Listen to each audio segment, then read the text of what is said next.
Alhamdulillahirabbil alamin. Selawat salam semoga selalu tercurahkan kepada Nabi Muhammad Shallallahu Alaihi Wasallam. Dunia ini memang lucu, bisa menjadi panggung sandiwara yang fantastik. Saya jadi teringat pepatah Jawa, Geting Sumanding. Benci itu akan membuat kita semakin lebih dekat. Semakin benci kepada sesuatu akan semakin dekat. Atau sebaliknya, kesenangan itu akan membuat kebencian. Senang yang berlebihan akan membuat kebencian. Karenanya diantisipasi dalam sistem etik bahwa memang di dunia ini itu sesuatu itu harus kita respon secara sedang-sedang saja. Artinya kalau senang jangan terlalu berlebihan, kalau benci juga jangan terlalu berlebihan. Ini kita buktikan bersama betapa kita di masa lalu. Oke, batasannya sebelum tesis Kiai Imad Jujung Osman saja. Sebelum tesis Kiai Imad, atau jauh sebelum Rizik Syihab di penjara, atau di antara keluar masuknya Rizik Syihab dari penjara, karena memang sering keluar masuk penjara. Itu ada aksi-aksi yang kita saksikan dari kelompok FPI atau yang dikoordinir oleh komunitas Rizikian, komunitas Rizik Syihab, itu menuntut agar Ahmadiyah dibubarkan, agar Ahmadiyah intinya jangan nampak di depan mata. Saking bencinya tapi jangan nampak di depan mata. Saya menyimpulkan seolah-olah Ahmadiyah itu seperti sebuah objek yang betul-betul menyita, memforsir pikiran, menyita waktu kelompok FPI. Sehingga hal-hal yang berhubungan dengan Ahmadiyah itu betul-betul sangat dramatis. Responnya itu sangat dramatis.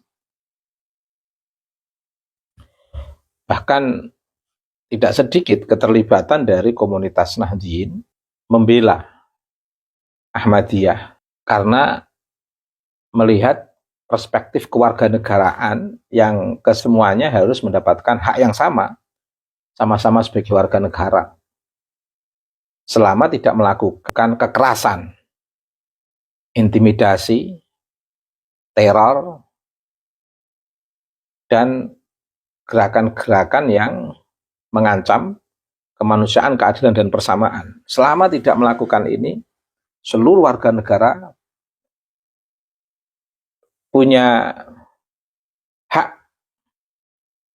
untuk mendapatkan perlindungan dari negara dari perspektif kewarganegaraan. Saya sendiri dari perspektif kewarganegaraan juga menganggap mereka yang ada di Ahmadiyah itu ya bagian daripada warga negara yang sah, yang punya hak untuk hidup sauyunan, hidup rukun, dalam konteks, dalam tanda kutip, bertetangga. Meskipun berbeda. Isi kepala saya dalam konteks keberagamaan ini berbeda dengan isi kepala teman-teman yang di Ahmadiyah dalam konteks keberagamaan, meskipun sama-sama menggunakan Islam.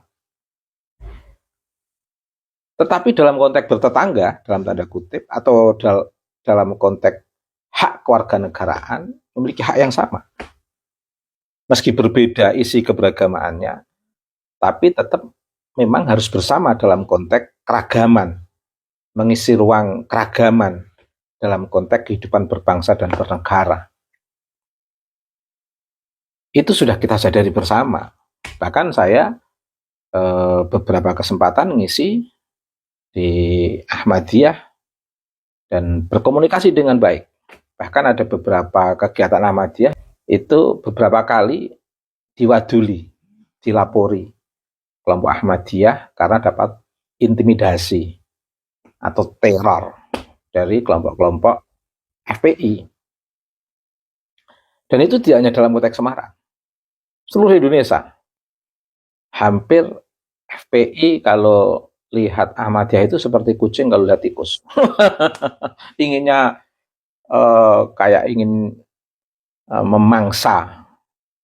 Ahmadiyah itu seperti mangsa bagi FPI. Sebelum ada tesis Kiai Imaduddin Utsman. Nah, sekarang ini terbukti pepatah Jawa itu keting sumanding.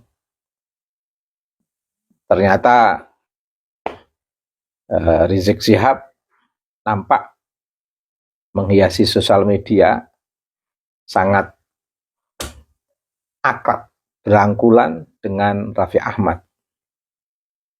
Saya semula penasaran memang, kebanyakan selebritis ini kan sosok seniman yang bebas berekspresi dalam menghiasi dunia hiburan dalam tanda kutip, yang dalam banyak tayangan kita tutup mata karena memang kita hidup dalam lingkungan masyarakat yang beragam, yang tidak semuanya ketat dalam sistem keberagamaan seperti yang saya terima dalam lingkungan keluarga pesantren, sebagaimana yang saya terapkan juga di lingkungan pesantren, untuk tidak terlalu vulgar dalam menjaga aurat, dalam membangun relasi komunikasi antar sesama, meskipun juga tidak perlu tertutup dengan dunia luar, karena realitas muamalah kita tidak bisa dilepaskan dari fenomena keberagaman yang complicated, yang variatif, yang homogen, majemuk, banyak perbedaan, sehingga kita memandangnya itu sebuah fenomena yang indah.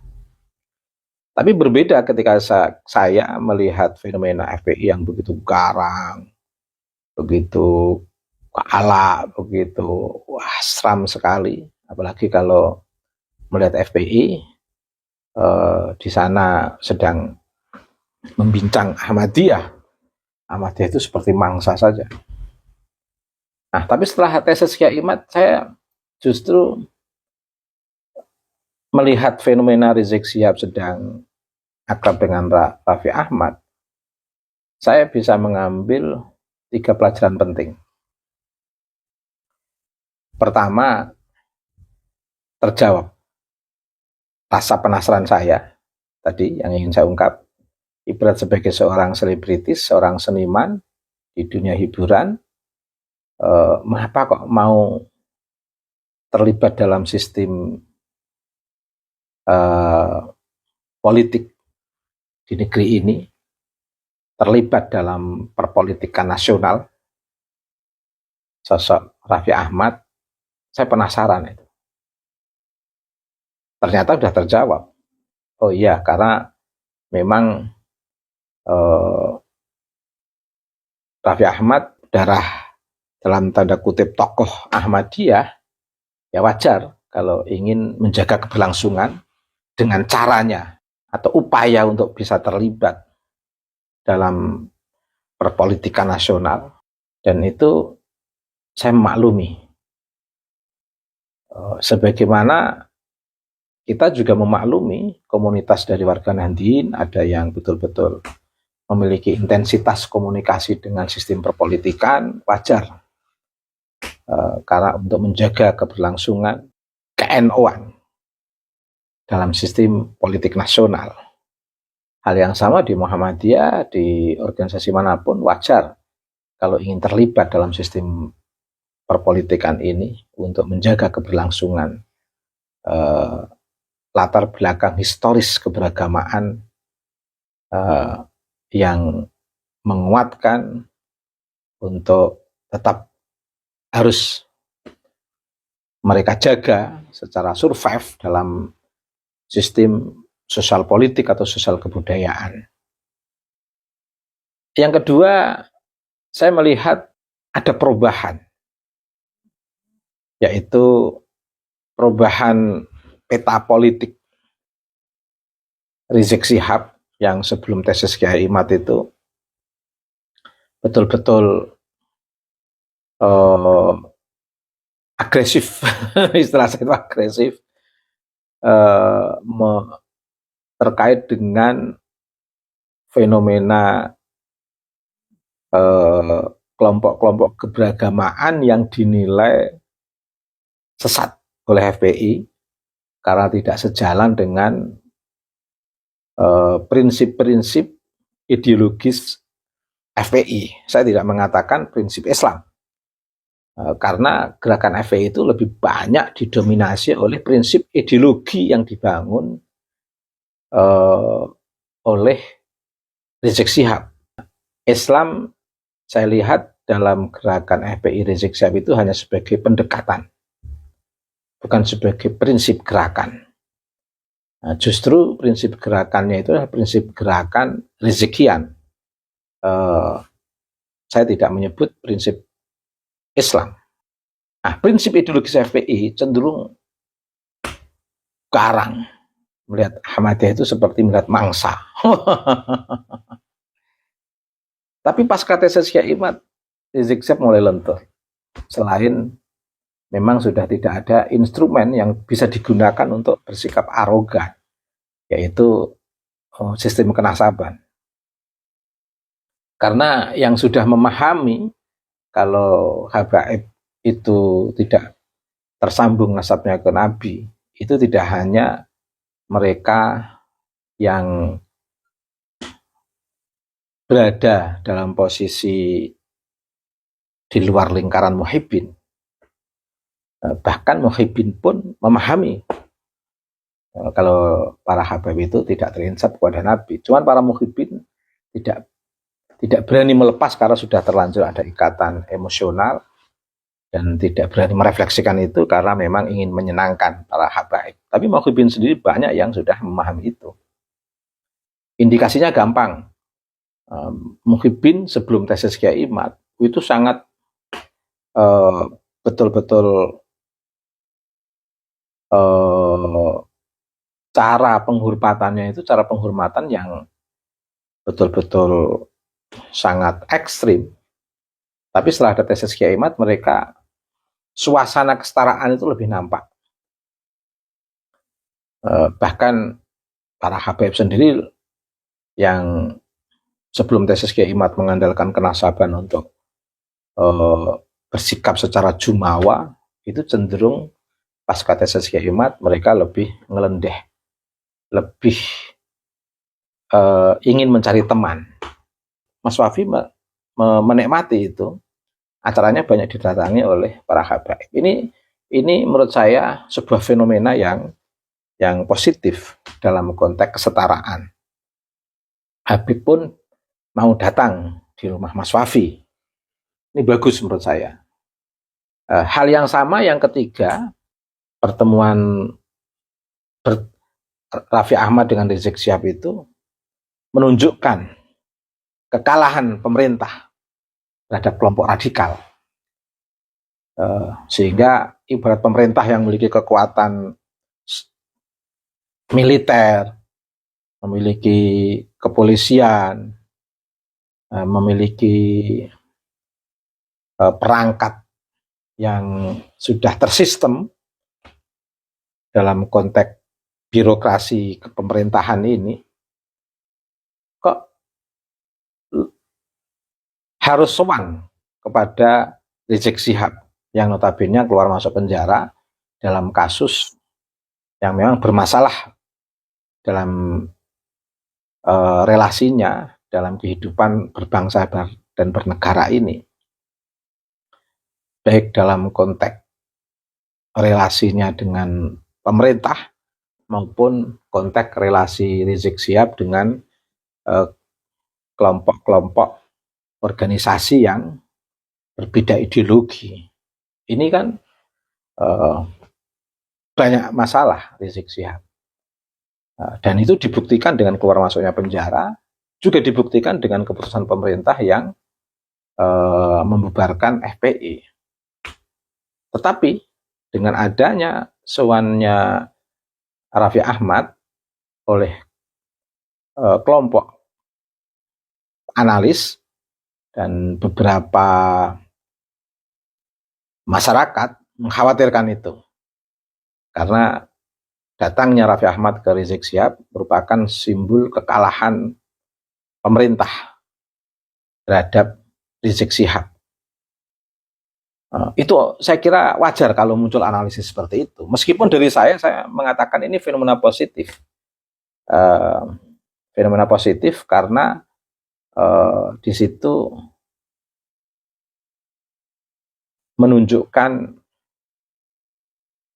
sebuah komunitas yang berbeda, bahkan selalu bermusuhan, tetapi secara simbolik telah merapat,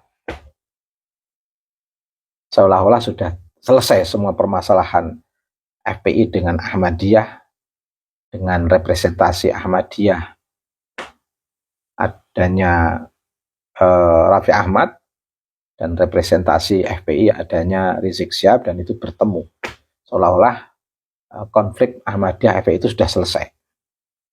Cuman terakhir sebagai sebuah simpulan, tentu ini menyisakan banyak pertanyaan bagi mereka yang berada dalam barisan Rizik Syihab.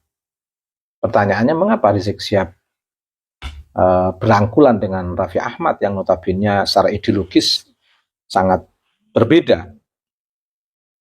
Dan ini akan menjadi benih-benih kelompok Rizik Syihab untuk mundur teratur dan tidak lagi simpati pada Rizik Syihab, dan sekaligus membuat tepuk tangan mereka yang dulu melihat Rizik Syihab sangat garang begitu dengan Ahmadiyah, tiba-tiba harus kompromis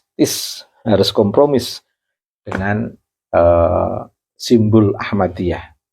Kenapa Raffi Ahmad saya katakan sebagai simbol Ahmadiyah? Karena dia anaknya tokoh, darah tokoh Ahmadiyah. Apapun yang dilakukan oleh Raffi Ahmad di situ membawa visi besar Ahmadiyah. Sebagaimana apapun yang dilakukan oleh Rizik Syihab membawa visi besar gerakan FPI. Meskipun dibubarkan, tetapi subsistem yang ada di FPI itu masih kuat. Sama seperti apapun yang saya lakukan, yang dilakukan oleh Kiai Imad, itu tidak terlepas dari basis ke NU-an. Tidak bisa lepas itu.